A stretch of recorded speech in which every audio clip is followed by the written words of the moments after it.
It's that time of the week again. Welcome to my next episode of New App Store Games Episode 4. This week we have a new Apple Arcade game, a highly anticipated free MMORPG, and a classic game which is now available on mobile as a remastered version. At the end of the video, I'll also go over two games' latest content updates. Number 1 is Black Desert Mobile. There was a lot of hype for this free-to-play MMORPG, brought to you by Pearl Abyss. This was mainly due to its promised high-end graphics for mobile that are reminiscent of games like The Witcher 3 or Divinity Original Sin. Black Desert Mobile features 5 unique classes, heaps of quests to go on, and fairly decent combat. I found the game incredibly boring though. For the first 30 minutes or so, it wasn't until I reached level 12 that I started to actually enjoy myself. At this point, enemies become quite challenging and unique, plus you unlock more abilities, and there wasn't an annoying tutorial telling you how to play. It's also crazy fun to play with a controller. I feel as though the combat is significantly better this way compared to using the touchscreen. That said, controller support is limited to gameplay only. It doesn't work for menu interaction. The game has some performance issues right now, mainly on iPhone. The frame rate can drop in challenging scenarios. The visual render quality is reduced on iPhone compared to iPads, and sometimes the game is far too dark. But yeah, I'm interested to see what you guys actually think of this game.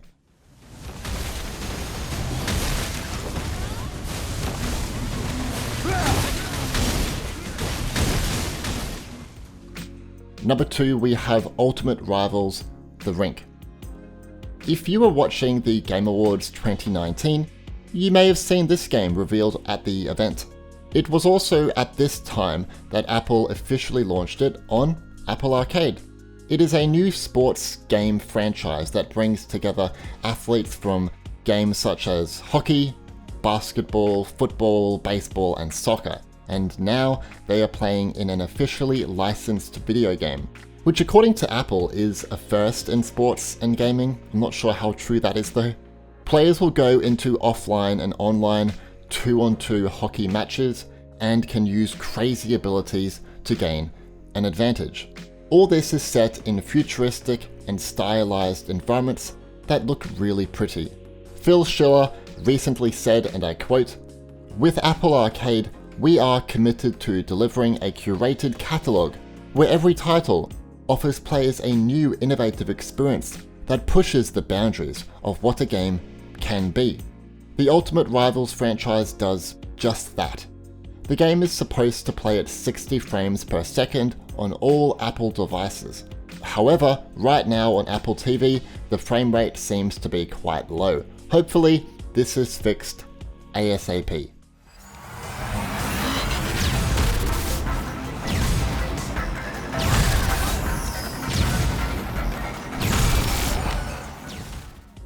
Number 3 is The Last Remnant Remastered.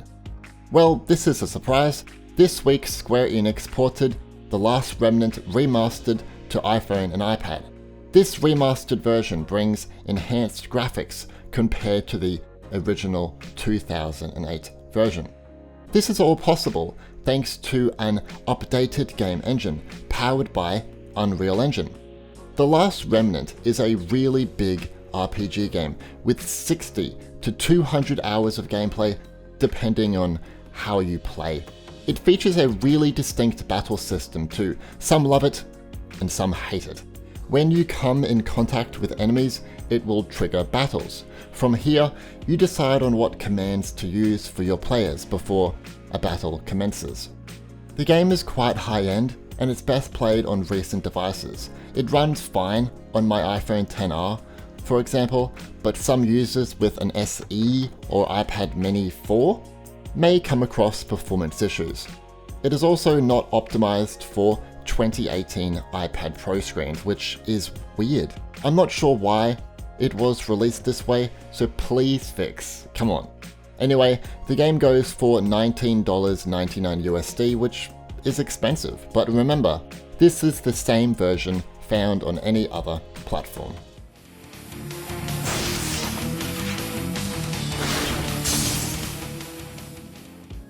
Number 4, we have Rima, The Story Begins.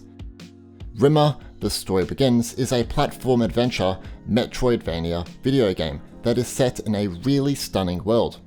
You'll explore a vast forest environment and will discover hidden paths on your journey. You'll also unlock abilities as you play and will engage in combat with enemies.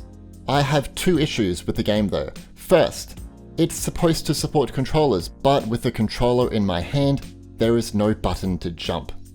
And the game isn't optimized for iPad displays. How is this overlooked before releasing your games on the App Store, guys? I mean, come on.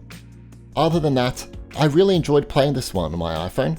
Yes, Up Entertainment have made a game that is clearly inspired by Ori and the Blind Forest, probably too much, but despite that, it is still a fun platformer that has HDR quality, good level design, lots of different enemies to encounter, characters to meet, and a charming little story of survival and bravery.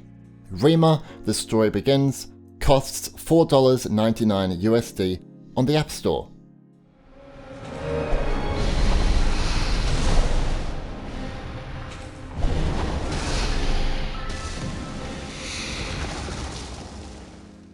Number 5, we have 2 Spies. Here we have a turn-based spy board game that is actually based on a lost Cold War spy training program. You will face off against the AI or a friend and will need to sneak around, attempt to control cities, and in the end, reveal the location of your enemy and strike them down to win. You can play via a local wireless connection, or via pass and play with a friend next to you, or via an online internet connection. I have one suggestion for the developer, which is Royal Pixel Service. On iPhone, can you allow us to play in landscape mode as well, as right now it's locked to a vertical orientation. I find some of the text and UI a little hard to read here. The game is definitely best played on an iPad, especially if you're playing with someone next to you. 2 Spies is free to download and has no consumable in-app purchases. The only thing that you can buy is skins for your pin. Alrighty, here are those bonus games with a big software update. On the 12th of December, Another Eden was updated to version 2.0.200. This is the game's biggest content update yet. It brings the Persona 5 crossover story. Now we have new characters, encounters, and a few bugs have been fixed too, for good measure. You'll need to complete Chapter 2 to complete the prologue for this adventure, and you'll need to have reached Chapter 13 to finish the rest of the crossover story. Another Eden is free to download and skips out on things like energy timers, limited time events, or pay-to-win pressure, so it's a lot friendlier than most free-to-play titles. On the 9th of December, The Elder Scrolls Blades was updated to version 1.5. Again, this is a massive content drop. Players can now fight other players in the new arena mode.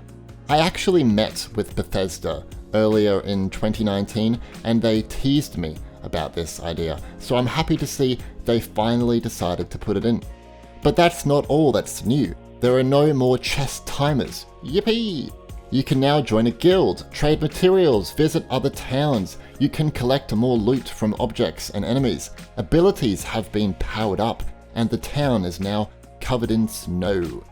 Blades had a rocky start in early 2019 with pay-to-win elements, let's not lie about that. But I think now Bethesda are fixing some of the complaints and listening to feedback.